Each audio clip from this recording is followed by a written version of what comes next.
welcome back to my channel. Today I'm going to show you guys my recipe for Polourie. Now, before I get into the whole cooking process, I just want to let you guys know that everybody has their own way of making this, and this is the way that my family makes it and I was taught how to make it. So, before we get into the whole cooking process, let me show you guys the ingredients that I'll be using today. What I'm going to need to make my Polourie today is some Dhal, also known as split peas. And what I've gone ahead and done was I covered it with some really hot water and I soaked them for exactly an hour. Now, realistically, you want to let these soak overnight in some lukewarm water on your counter, but I was in a rush today, so I went ahead and just put some really hot water over it, and then I went ahead and just soaked it for an hour, and it was finished soaking, and it's nice and soft enough for me to go ahead and use in my dish today. So if you were going to go ahead and soak it overnight, you can just put some lukewarm water on the top of it, cover it, and put it on your counter to soak. But if you were in a rush, as I said before, go ahead and pour some really hot water on it, and let it soak for an hour or two, and you'll be fine, and you'll be ready to go to make your Polourie. So to season it, I have some hot pepper. Now I'm using one whole scotch bonnet pepper here, because you really want the pepper and the garlic to shine in this Polourie. And then I have some garlic cloves. I have some scallions, which I'm going to end up blending up with all of this. And then I have some Dhal, also known as tumeric. I have some salt to taste, some baking powder just to give a little puff to my Polourie, and I have some flour. The first step in making the Polourie is to go ahead and grind up all of your Dhal.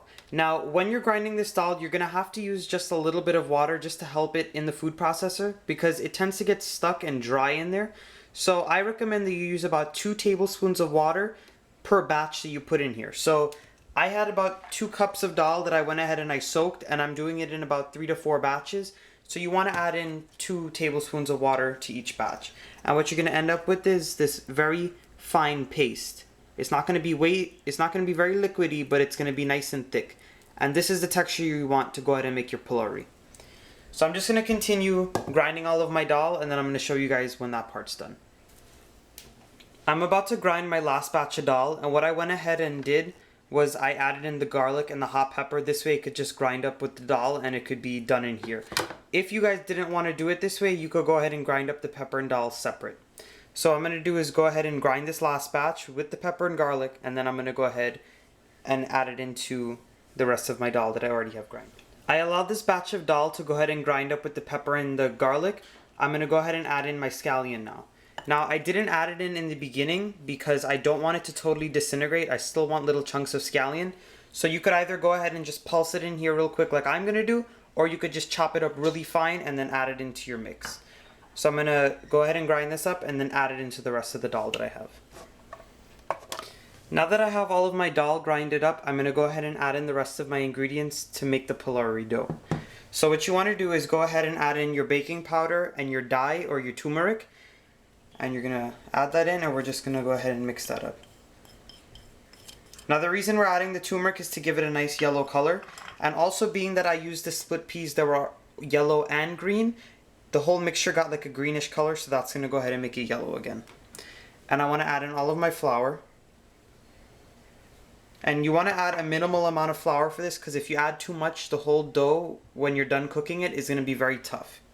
And then what I'm also going to do is go ahead and add in salt to taste. Add in as much or as little as you would like. The same for the turmeric. If you want your Polourie really yellow, go ahead and add in more.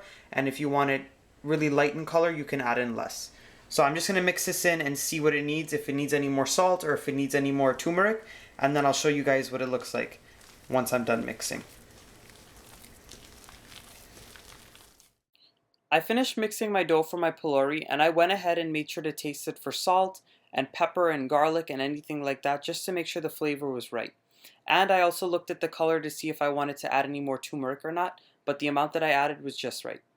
So I have a little pot right here that I've started to heat up with some oil, and I'm heating it up on about a medium-high heat, and you want to get that nice and hot before you start adding your Polourie in.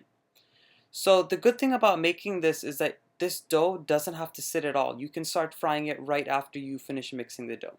I also wanted to mention to you guys that the amount of flour that you add into your dough will totally depend on how much water you added while you were grinding your Dhal.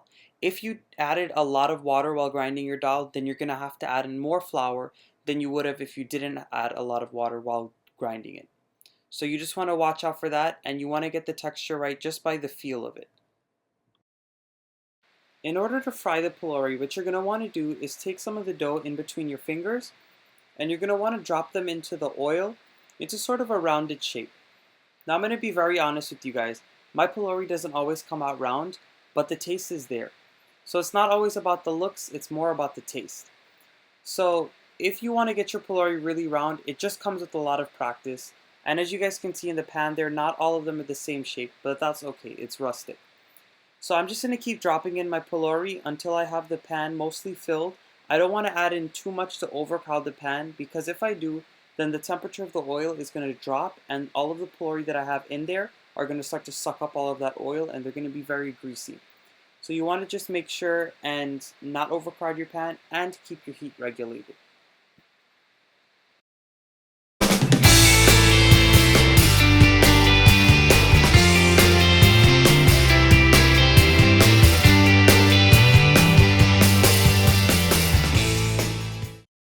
Once you drop all of your Polourie into your pan, you're going to want to let them fry for about 3 to 4 minutes, or just until they get really nice and golden brown on the outside.